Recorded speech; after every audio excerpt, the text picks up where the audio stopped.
Chris, you mentioned Wink Martindale interviewing with the Falcons, the Indianapolis Colts. Obviously, early potentially in some of those searches. A lot of guys being interviewed.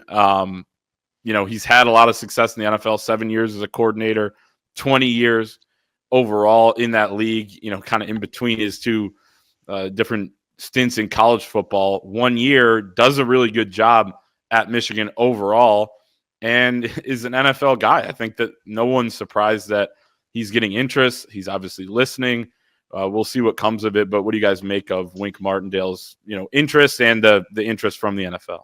Yeah, in the column that I wrote just a few days ago when he started interviewing, I said this is no surprise at all to anybody who got the Wolverine football preview. He flat out told me in our exclusive with him, he said, if they back the Brinks truck up and if people want to talk, I'm not going to tell anybody, I'm not going to listen. And that included Sharon Moore and that included Ward Manuel when he accepted the job here. He said, it would be foolish of me, especially when you've got NFL coordinators out there making $2 million more a year than he made at Michigan. He was still the highest paid defensive coordinator in the country. Maybe Michigan can bump that up a little bit if they want to keep him, which I think they absolutely should. It's funny, we were having talks at the beginning of the year about how the fan base was really down on him and he wasn't good enough and he's too old and he can't relate to the kids. And then all of a sudden, in the last 4 games of the year, he literally fielded the best defense in the country, fellas. I don't think there's any debate if you look at what they accomplished. And yeah. Ohio State might argue, but if you look at what they did against Ohio State and that offense, and it's funny listening to the coping now. It's like, well, they just didn't call a good game or they didn't do it. Michigan had them. Wink Martindale had them tied up better than either Mike McDonald or Jesse Minter did, which is saying something, guys. Yeah. 10 freaking points in Columbus. Are you kidding me? And laying the wood on the quarterback, they were hitting him hard, and it changed the game. So, and the way that they defended Jeremiah Smith was fantastic. And then Alabama, the same thing. You could talk about the turnovers. 2 of those 3 turnovers were forced and were the result of great schemes and guys executing those schemes. There was one bad snap in a pouring rainstorm that had nothing to do with anybody. But to his credit, that team got better. They started listening. Quentin Johnson told me it was just basically a matter of these guys getting to know each other. Quentin Johnson obviously being Michigan's 6th-year safety last year. And I really hope they get him back because it's been fun covering him and watching his teams grow. Yeah, and I think that sort of the magic that was unlocked down the stretch somehow occurred up against the backdrop of some of these injuries that they had, especially in the secondary.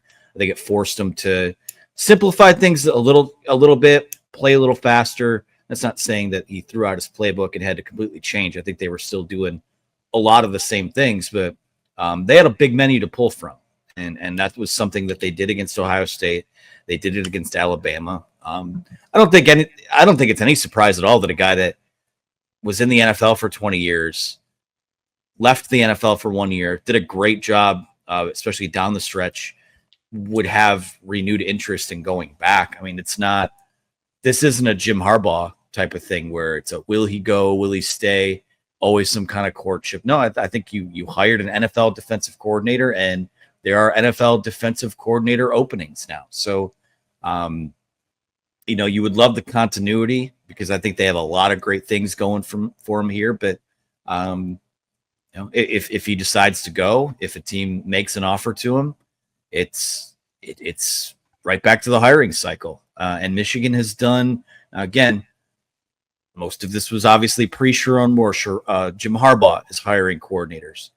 But they've done a pretty darn good job with defensive coordinator hires, knowing kind of what they want. So, I mean, if he leaves, we'll get into more of, who they might look at and what it might look like moving forward. But in terms of the shock or surprise, that no one should be. So we'll see where it goes. We'll see what happens. Michigan might need to give him a raise, which is something else that I think you probably need to consider as well.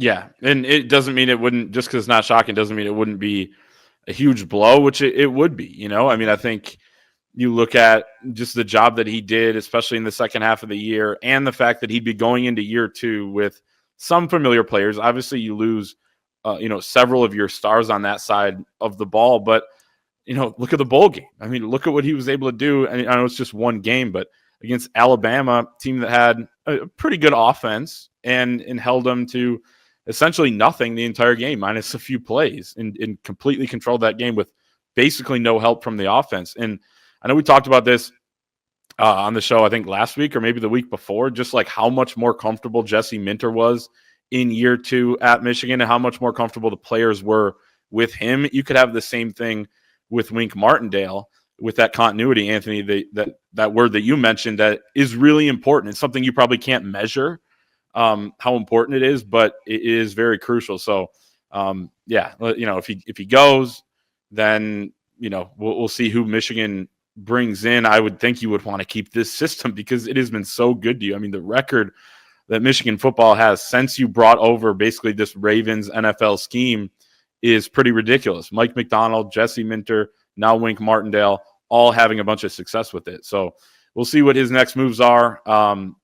And we'll be covering that over at thewolverine.com.